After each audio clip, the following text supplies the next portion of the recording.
Right, welcome everyone to the Rsno's first Chatinée. We will give everyone a little minute to log in here. The numbers are increasing steadily. We've been overwhelmed with attendees registering, and it looks like most of them are showing up. So that is very good.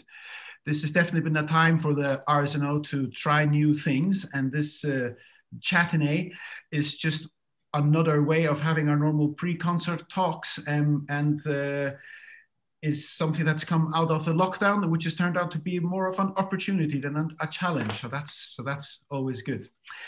My name is Dávur Magnussen, and I'm the principal trombone of the Rsno, and I'm here to lead the panel below me here to talk about our new concert series, Polska Scotland.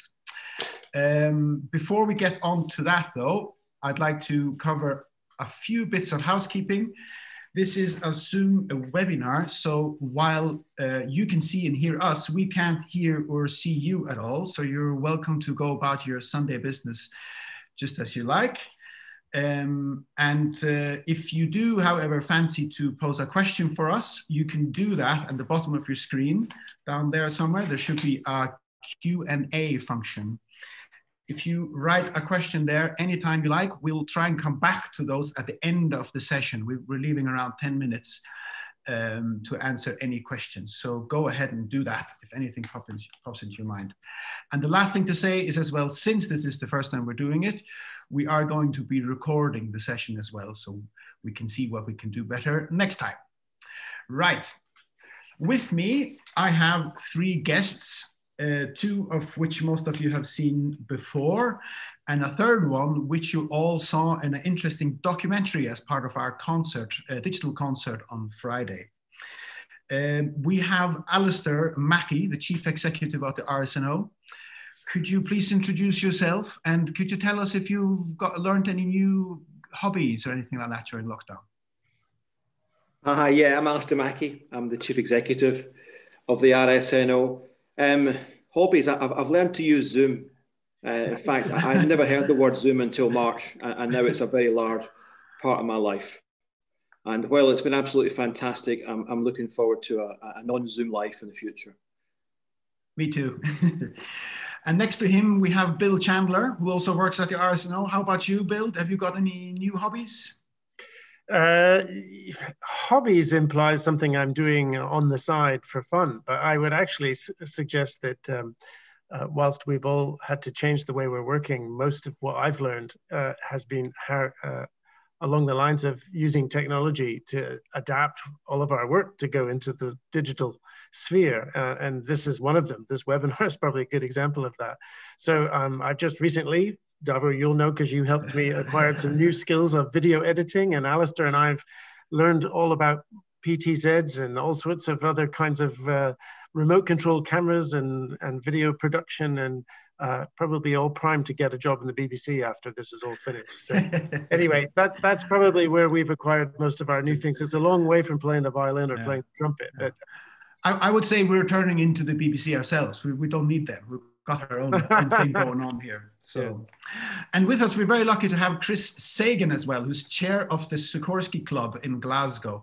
Welcome, Chris. We're very happy to have you here. And how about you? Any new hobbies?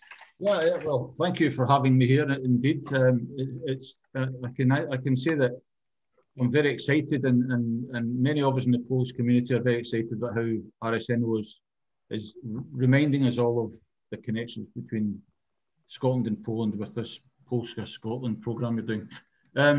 Hobbies, I actually think that my lifestyle is a bit healthier than it was before lockdown. There's discipline being imposed that it means you have to go out walking and you can't go to the pub and all these sort of things. So to be honest, the habits maybe be more like the thing. Going out walking and seeing a bit more of the fresh air, definitely. Well, we saw you, of course, in the documentary that was shown as part of our digital concert on Friday, and you were standing next to one of your really big hobbies, I think. That kind of leads me on to like something that we'd like to try out in this Chatinée here, which is we're going to try and conduct a poll. If Ida, our assistant, could throw that poll up to us. We would like to find out a little bit more about our attendees. And in Zoom, we can do that by asking you questions. So if you guys could all try and answer the question that should have popped up on your screen right now. I know I saw it. And then we should very quickly be able to see who has seen the concert. And of course, as suggested in the question, if you haven't seen it yet, you should go and see it. Oh my God, 50% haven't seen it yet. I know where you guys are going after this. Right. Okay, let's get started. Alistair, I'd like to start by asking you if you can tell us how this all got started and why we are doing a series of Polish music in the Rsno. Sure. Yeah, there's two things really. I think firstly, we're keen to explore Scottish issues, Scottish stories. So alongside this Polska Scotland series, we've got a Scotch Snap series, looking at the composers, the musicians that have made Scotland their home. And I think if you're looking at stories that have defined Scotland, I think one, what's fascinating is the relationship with the Polish community. And it actually began for me, we were looking at Clydebank Blitz, and it's the 80th anniversary of the Blitz on the 13th, 14th of March in 21. And when we were looking into some musical events around that commemoration, the battleship Perun, the destroyer, Perun came up, the Polish ship that was moored in the Clyde and defended the Clyde shipyards. And that was a very compelling story, not least because my mother as a 6-year-old child was in a bomb shelter in Clydebank as the bombs were falling. And I grew up hearing the stories of these bombs falling. But even though I'd heard all these stories about the Blitz in Clydebank, I'd never heard about that Polish element. So I was fascinated to hear that. When we had Benjamin Grosvenor with us recording the Chopin piano concertos, which have been a phenomenally successful recording for the Rsno, won a gramophone award in October, in case you hadn't clocked that, but it's also been nominated for other awards. Amazingly successful recording. But as we were talking about Chopin when Ben was with us, someone said, oh, Chopin spent some time in Scotland. And we began looking into that, and he spent some time in Johnson Castle, and I think it's Calder House, is it near Edinburgh? But he came really because we suspect he had an amorous relationship with a Scottish student, and he came and spent time in Scotland, and she promoted his concerts. So I suppose there were just stories emerging that kept coming back to Poland when we were looking at other things. And then alongside that, we have conversations with artists, as we always do. What would you like to play next season? And Thomas Sondergaard said there was one piece he would just love to play, and that was Szymanowski's Third Symphony. And almost at the same time, I spoke to Alim Chan, and she said, well, I'd really like to do Lutoslawski's Concerto for Orchestra. And we already had some Chopin planned with Ben Grosvenor. And then when people talk about Polish repertoire, there's one piece that I can't resist mentioning, and that's Panufnik's Symphony Sacra. Not least because it starts with 4 trumpets. And as an ex-trumpet player, that's something that I thought I would have a little bit of an indulgence if we were able to play that. But again, even with the Panufnik, what I realized when we began talking about it, I went to London to meet Lady Camilla Panufnik, who hopefully will join us in March as a part of another talk. I realized that actually the Polish premiere of that piece had been done by the Scottish National Orchestra. And Sir Alexander Gibson was a great champion of Polish composers. He'd taken the Rsno to the Warsaw Festival in September, I think 1978. Panufnik had fled Poland. He under the communist regime, he came and settled in the UK in 54. And he was a kind of persona non grata in Poland because he had fled that communist regime. And we're not sure if his music was officially banned or unofficially banned, but certainly it was discouraged from being played. But Sir Alexander Gibson insisted on giving the Polish premiere of Panufnik's Symphony Sacra. And when I heard that, I did feel a certain pride in the orchestra that we'd gone to Poland.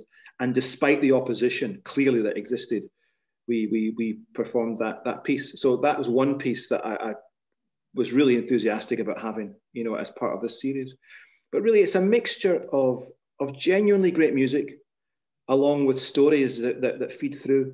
And I love the way stories, I love stories around music. You know, it gives it more depth, more color, if you understand some of the history of the people, of the social circumstances. You know, it's just, I think it's fascinating. I love stories, Dávur. You know, we're very fortunate in our business in that we get soloists and conductors, and they come from all over the world. And of course, we talk music with them. We talk politics sometimes. We talk all sorts of things, but it's a fascinating mix. And I think what I'd really love to do through this series is just share some of the conversations which we're privileged to have with these artists, with these people, with these communities. And alongside that, of course, it's all got to be based in great music.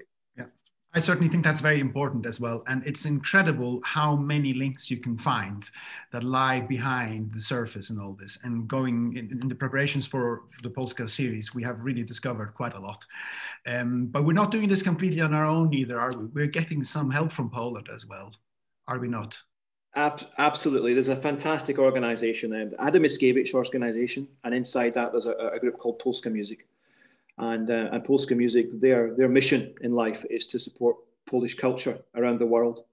And they do a phenomenal work in doing that, and they're supporting this series. They're a fantastic partner to have.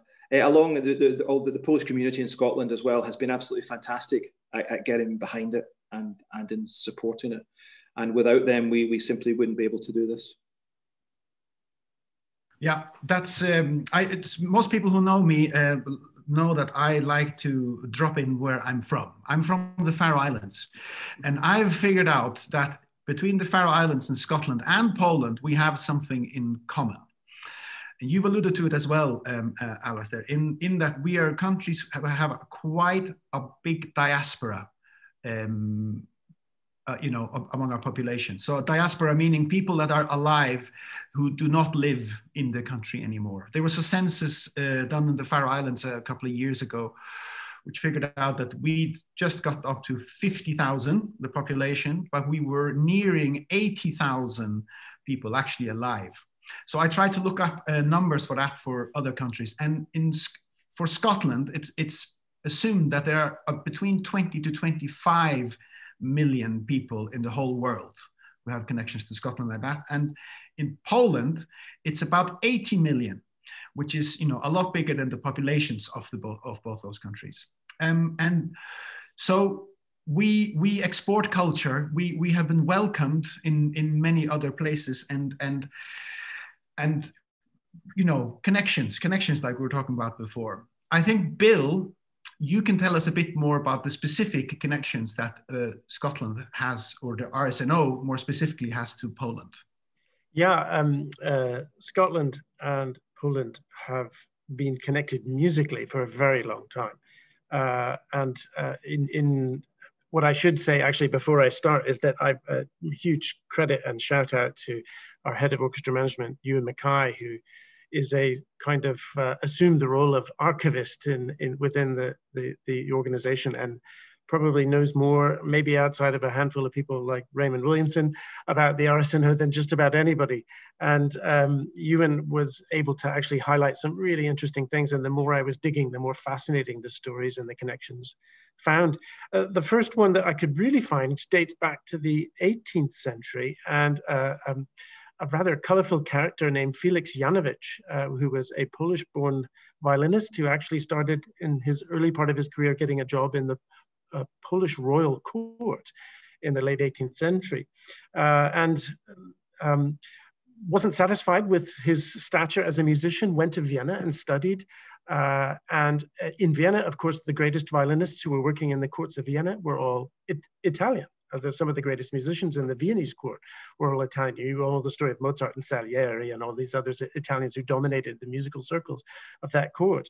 Anyway, he managed to get himself into the retinue of a Polish princess and actually went to Italy and studied further with a great Italian violin tradition that was there, the tradition handed down by Corelli and Tartini and others, and Vivaldi is a member of that as well.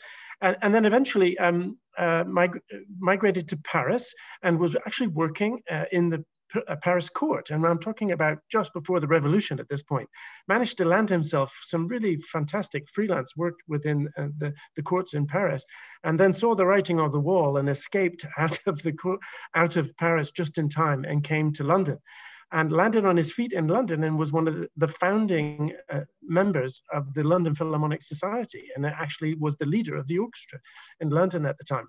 So we're talking about now 1790, 1791.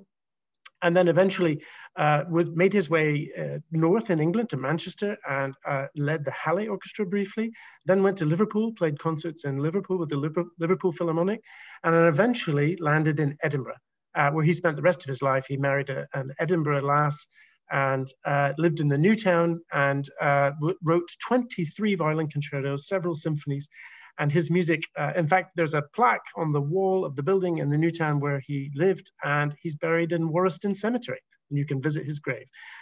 Interesting, colorful character who left quite a long legacy, and it curiously ended in Scotland, where he lived probably nearly half his life.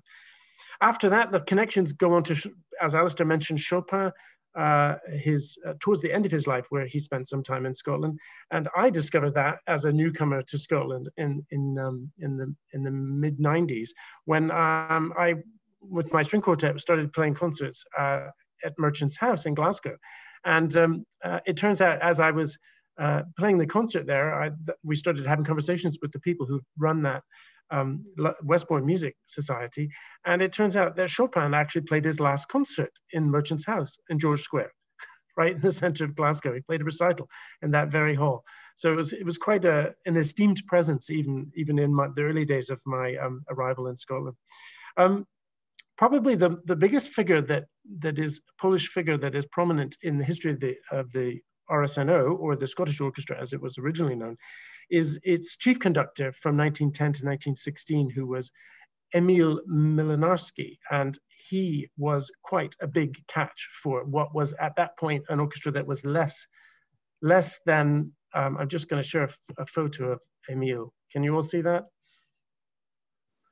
Yes, and then I think he was maybe a close second to Edward Elgar in the Movember contest of fabulous tashes of the time. Anyway, Emile was a Polish-born, in fact, he was born actually in part of what is now Lithuania, but at the time was part of the Lithuanian-Polish Commonwealth.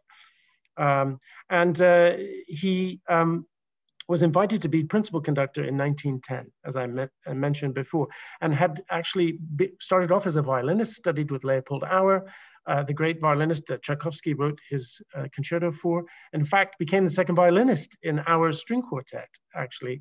But as a conductor, he was extremely well connected in all the European capitals, very well thought of. And it was at his invitation that Edward Elgar came to Scotland and actually conducted the Scottish Orchestra in 1910. And I don't know if you can see that program there. That does not seem to be working here. We can still just see Emile. There we go. Yes. 1910, St. Andrew's Hall, 22nd of November, a program of his music for the Scottish premiere of The Kingdom, with, of course, the Glasgow Choral Union, who, of course, as we all know, were the reason that the Scottish Orchestra came into existence. We're the most famous accompanist orchestra in the world, I think. And so at Milinarski's request, Elgar came to conduct the orchestra, and also Milinarski persuaded Elgar to write an overture about Poland. And of course, we know now his overture concert piece, Polonia, which was written around the same time or just after that. Milinarski had so many fantastic friends. He introduced Artur Rubinstein as a soloist to Scotland, Pablo Casals for the first time, with the Scottish Orchestra.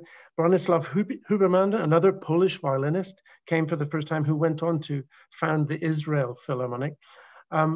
He also played for the first time, and I found this really hard to believe, the Mozart Violin Concerto in D major had its premiere in this period when Milinarski, and guess who the soloist was?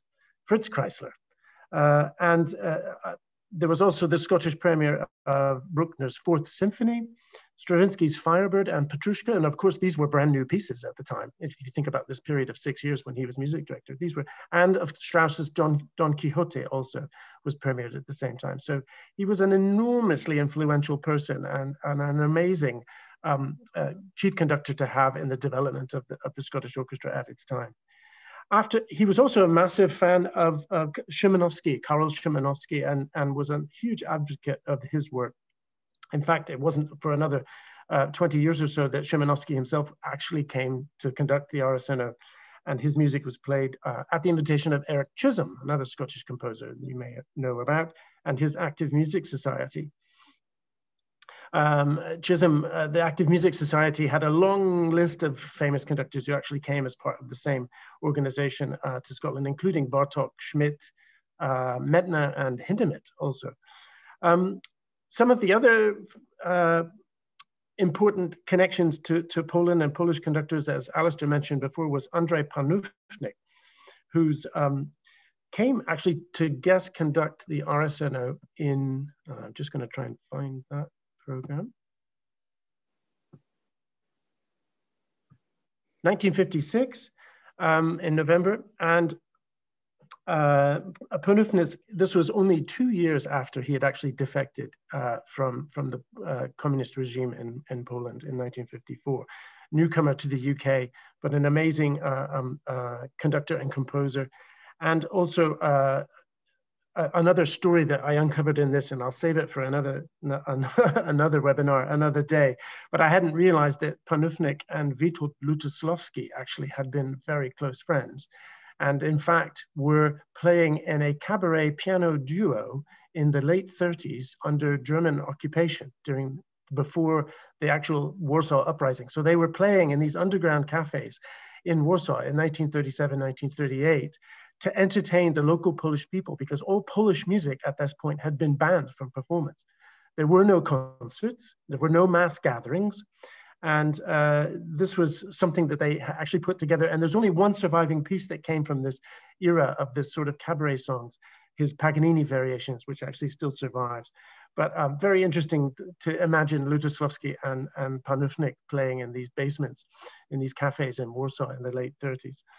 Lutosławski came to Scotland several times actually, and was awarded an honorary doctorate at the University of Glasgow in 1977, and actually came to conduct the orchestra during that period as well. And I think I've got an orchestra schedule from that period, if I can just find it. Can you see that there? Yeah. So this was, this actually doesn't look like much. It's an old typed page, but what you're looking at is actually an orchestra schedule from 1978. And in October, Lutosławski was the conductor. And if you look down, a program of his Mi Parte, his piano concerto, his Third Symphony. He departed times to go to the Usher Hall and return back to Glasgow down there at the bottom. And the concert was repeated. Oh no, this is the 1992 appearance. Sorry, I've got my dates wrong, because he was actually playing in the Royal Concert Hall at this point, which was a brand new building at that point. There was also, he also made an appearance at the RSAMD at the time and was teaching as well. I actually had the fantastic privilege of playing with Lutosławski myself when I was a student in America. I actually came to the music college where I was studying and conducted a concert as well. Another great composer who came also was Krzysztof Penderecki, and I know we just heard a piece of his in this concert, or you will hear one soon when you do listen to this concert. Penderecki was a hugely influential figure throughout the 20th century and even into this later century, and we were only saddened 2 years ago not to have him conduct the Rsno in what would have been his 80th birthday, and a concert with Anna-Sophie Mutter playing his second violin concerto. Penderecki was enormously influential and an incredible composer, and in fact somebody that I also had a great privilege to play with on his 65th birthday in Houston, Texas, where he came to conduct the orchestra as well. That's not the only thing that we did. In 1978, as Alistair mentioned, I'll just show you this program where Alexander Gibson took the Rsno to the Warsaw Autumn Festival for what was the Polish premiere of the Symphonia Sacra that Alistair was alerting to. Lest we forget that Sir Alex was an enormous proponent of new music, and to what a bold move it was to go to the Warsaw Festival and play what for me as a programmer looks like extremely hardcore programs of contemporary music. Maxwell Davis, Tippett, Nerolio, Birtwistle, Sikorski, Penhurski. It's really amazing stuff that's going on, and it shows you actually how interestingly and vibrant the musical community and compositions of Poland were at the time, and how integrated they were in the rest of Europe. And I think we should take great pride in the fact that the SNO, as it was called then, was actually making such bold political statements as to bring a piece like that into the communist regime of Jaruzelski at the time in Poland, who were not looking on this type of music with great favor.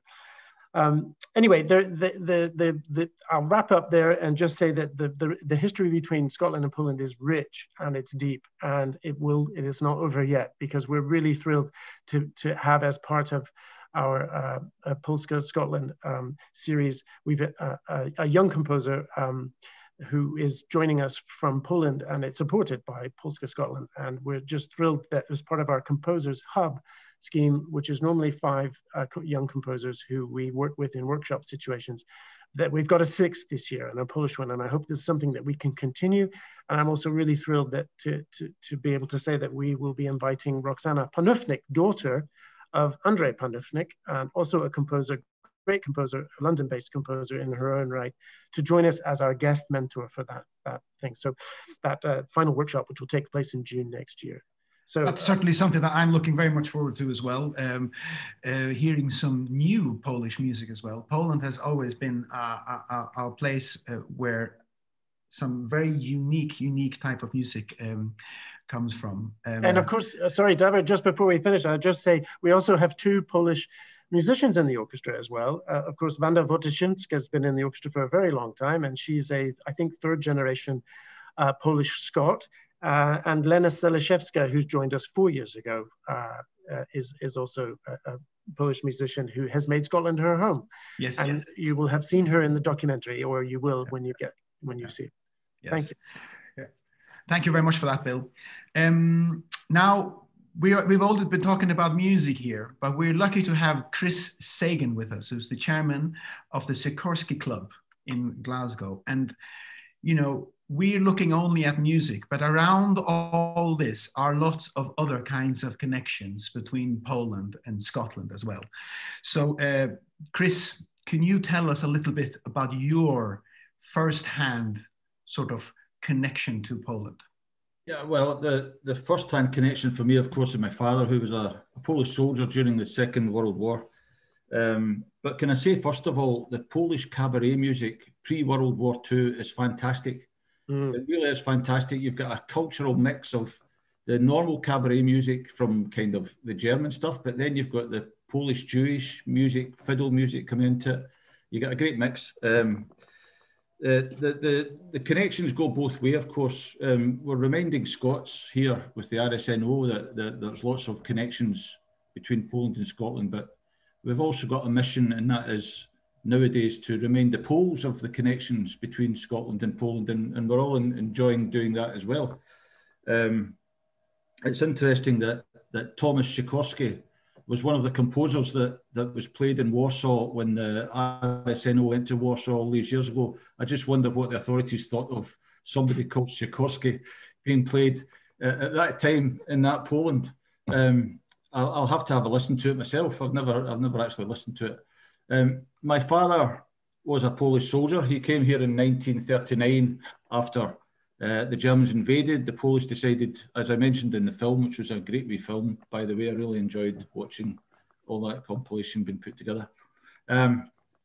So he arrived here. So he settled in Scotland because, like somebody said in the chat there, he decided it was too dangerous to go back to Poland. The soldiers who went back, about a third of the soldiers who came to Scotland with the army went back to Poland. When they got back to Poland, they were put in camps, and they were interrogated by the NKVD, which was the KGB of the day, and the Polish communists.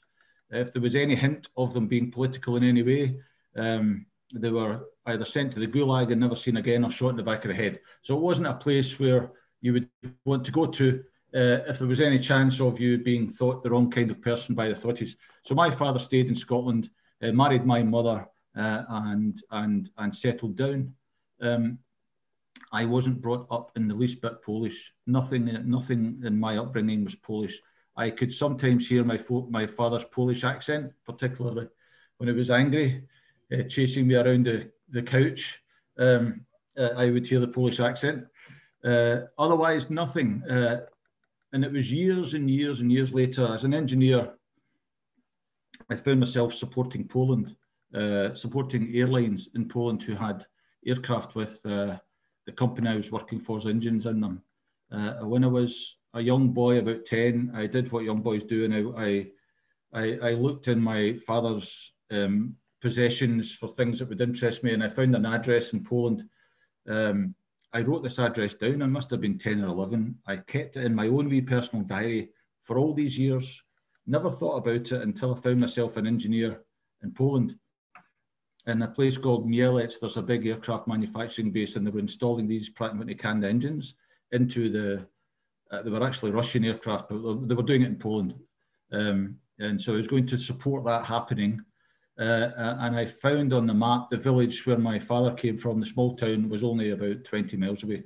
So I went to this small town. I found the house that my father grew up in, bearing in mind, of course, that there had been no contact at all between my father and my father's family in Scotland and his family in Poland since 1947, when they received a letter from Poland saying, stop sending us chocolate, stop sending us an island, stop sending us anything.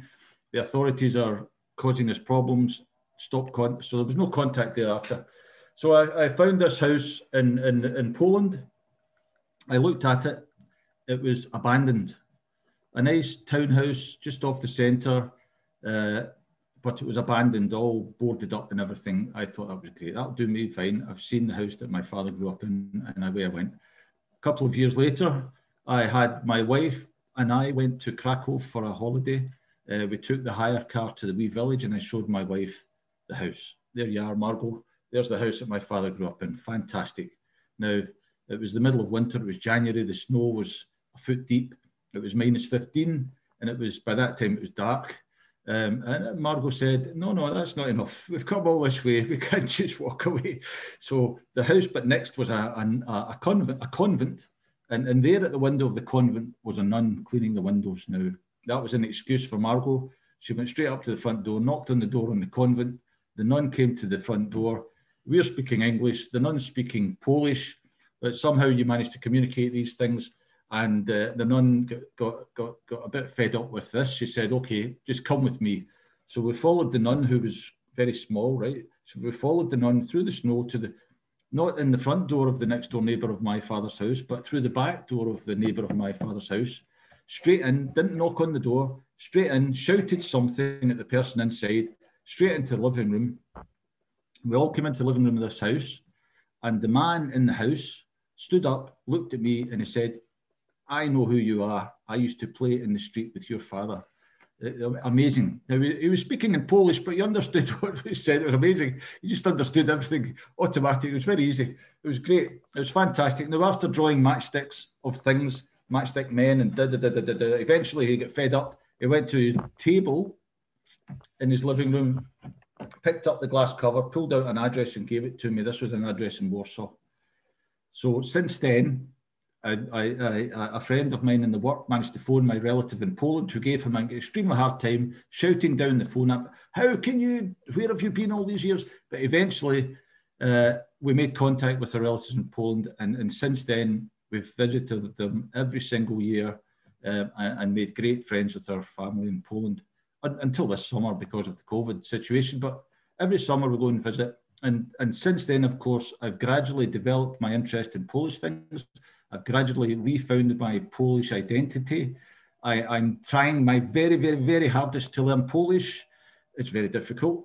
And now I find myself with the amazing position of being the chair of the Sikorski Polish Club in Glasgow and being part of this development that's going on, creating a Polish community within Scotland and helping and developing the links between Scotland and Poland. And that's why it's great for me to be part of this RSNO project that's ongoing here. That's a fantastic story, Chris. And there's something that strikes me about how you're talking about Polish immigration as well. I said I was from the Faroe Islands before, and if ever two Faroese people meet each other in a town not in the Faroe Islands, you immediately establish a Faroese association in that city. It seems that the Polish don't really do that. They like to go under the radar a little bit more. I think that's true, and I think I may be wrong, but my interpretation of it, and not having been brought up Polish, my interpretation of it is the regime, if you like, that the Polish have had to live through. If you can imagine the horrors of what Poland had to go through from 1939 right up till about 1956, or even maybe up till 1989, the horrors that the society had to live through, they had to develop very much an underground community and to communicate with each other in specific ways to preserve their own self-respect and identity and all that sort of stuff. And maybe some of that lives on in the way the Polish like to kind of, like you say, keep under the radar, not cause anybody to identify them, not cause any too much in your face elaboration and all that sort of stuff. It's been a way of maybe preserving other things and not talking about the stuff that is immediately most obvious. For this Chatinée, I also Googled the internet. I tried to figure out if I could find a joke which had a Scotsman and a Polishman in, and it didn't work. I didn't find any.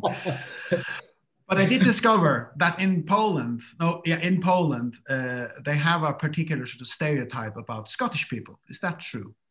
And certainly in the past, I would say up till the beginning of the Second World War, for sure, there was a cultural memory, if you like, of all these, like 500 years ago, you had all these Scottish, 70,000 or something merchants from Scotland went to Poland and made their mark, if you like. They got to every nook and cranny in Poland, every household that was knocked on the door by this Scottish trader trying to sell things to you.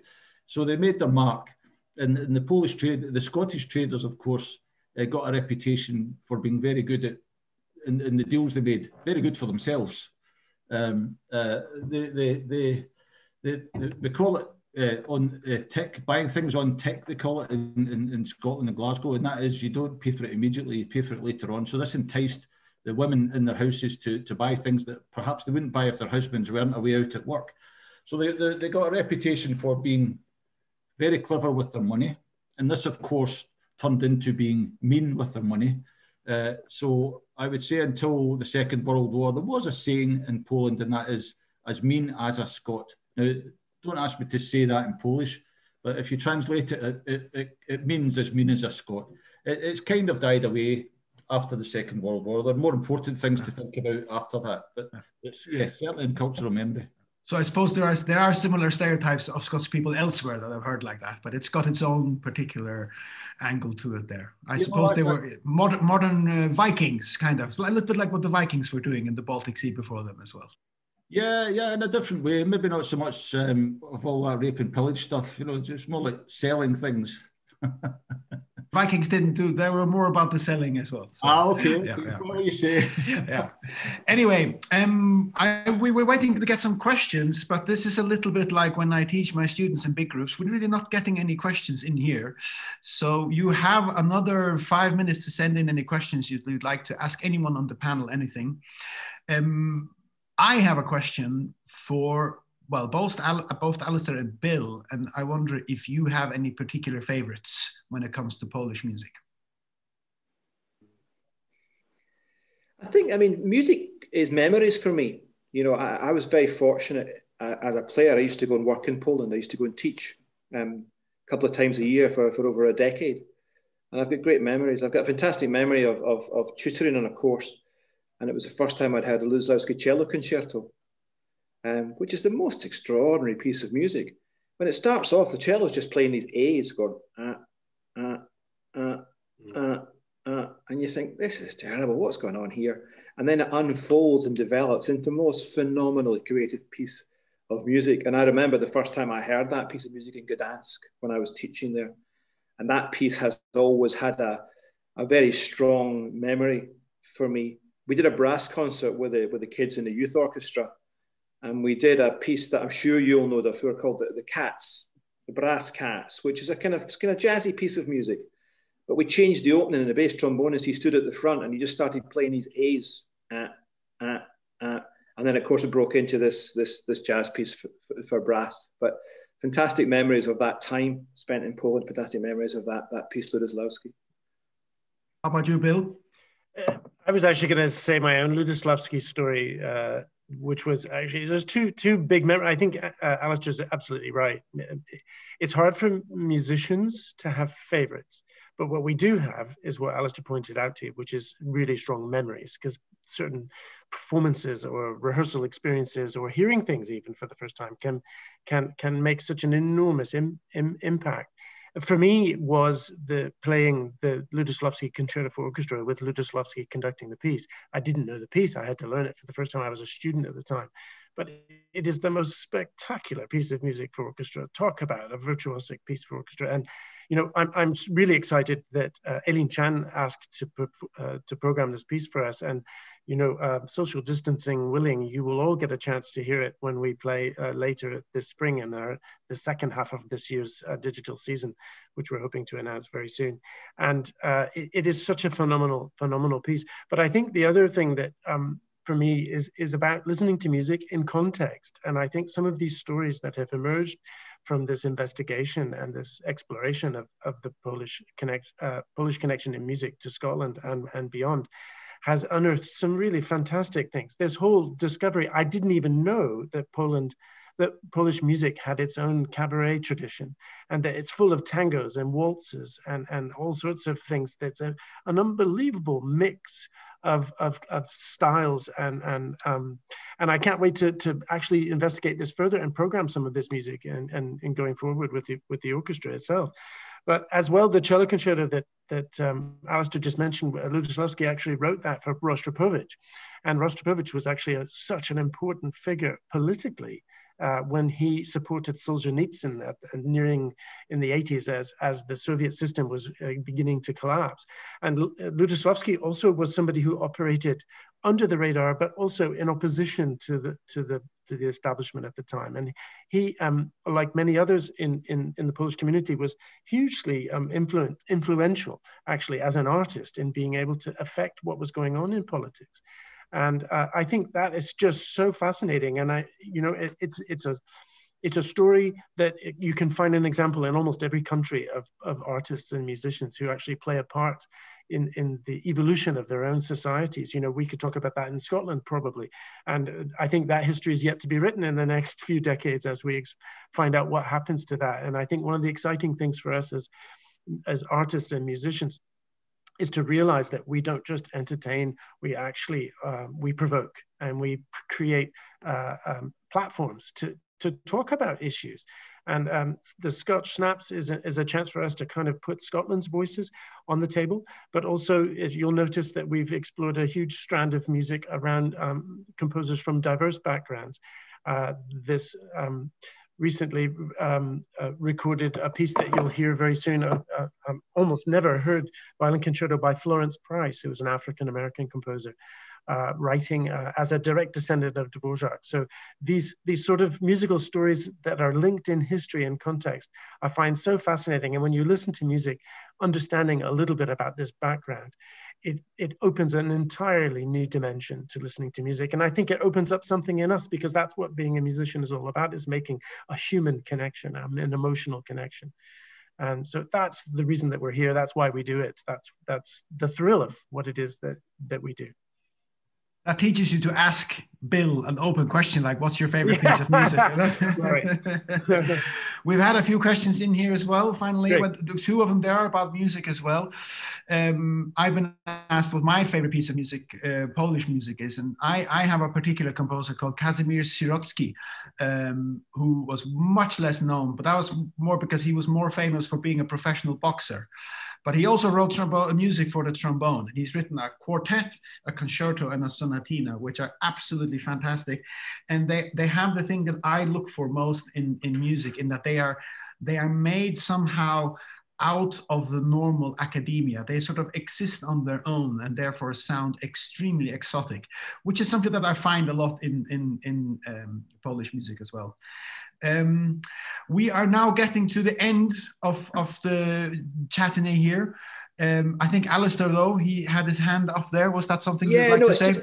Yeah, all of a sudden there's been a bit of a flood of questions and comments and things. Can I just go through a couple of them very quickly as I can? Julia from Polska Music asked me what was our favorite discovery when we were planning the series of Polska music. There is one composer which I urge you to listen to, because I had not heard his music, and his music is phenomenal, and that's Weinberg. And Weinberg is a fascinating story. He was persecuted in Warsaw. He fled to Russia, where he was also persecuted by Stalin, survived, became a friend of Shostakovich. He's a composer, I think, now will begin to enter the kind of classic symphonic repertoire, and we will hear him more and more and more. So please look out for Weinberg. Can I just go through a couple of things really quickly, Dávur? David is just making some points about military history from 1939. Now, if you come back, we've got a military historian, Robert Ostrovich, will be joining us with Lady Kamila Panufnik in March to talk about some of the military history. But that is fascinating. Chris's dad came to Scotland in 1939. The Polish Free Army were evacuated from Western France. They settled in Scotland. There's some incredible stories. General Mackey, I think, there's a statue outside the city chambers in Edinburgh. And he settled in Edinburgh in the war, like so many Poles couldn't return. And I believe worked as a barman in Edinburgh for many years before he was, I think, became more celebrated for his war history. But we hope to explore more the military history at that time. And one other composer has been mentioned, who I'm going to try and say this, and Raymond, who's asked the question, is going to have a laugh here. Tadeusz Baird. Did I get anywhere close with that? I have no idea. That's a composer we haven't heard of, but I promise we'll look him up. Thank you very much, Alistair. And thanks for everyone for joining in with this Chatinée. It seems people like it, so I'm pretty sure we'll be doing this again sometime soon. I would remind you to stay tuned to the RSNO, programming a lot more Polish music in the future. And for the 51% of you who haven't watched the digital concert from Friday yet, I would say your next protocol after this is the RSNO website, and follow links from there and have a look at our concert from Friday. Thank you very much, everyone. Thanks, Alistair. Thanks, Bill. And thank you very much, Chris, for attending this. Thank you. Thank you. And that's it for us today.